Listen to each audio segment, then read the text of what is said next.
Hello my friends, and welcome to the intro video of the basics of suturing. And now the main message today is that we're going to have to crawl before we can walk, before we can run.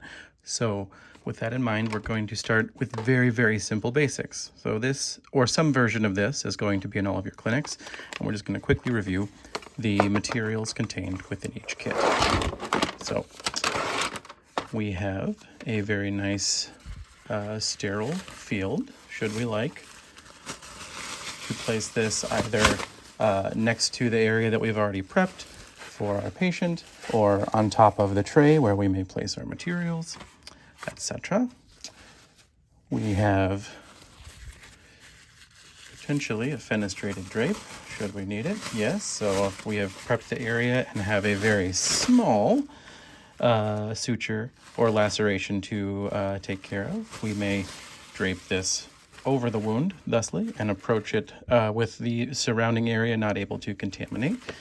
And then we have just some additional gauze and some slightly water resistant or fluid resistant additional drapes that we can use as we see fit.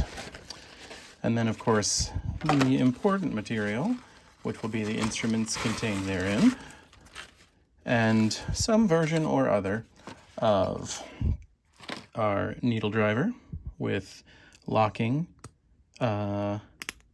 ability, very fancy. Our pickups of some kind, usually the rat tooth pickups are there, but sometimes they are flat-tipped. And scissors of some quality or other. These are the unfortunate kind of super broad, less precise, but still usable for what we're going to need.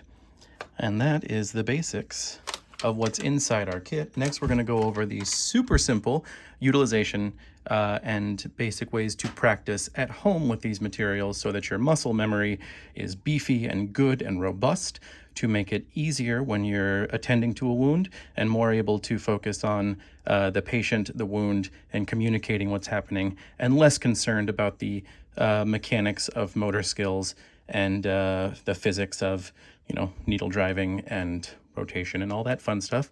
So we'll get into that right now.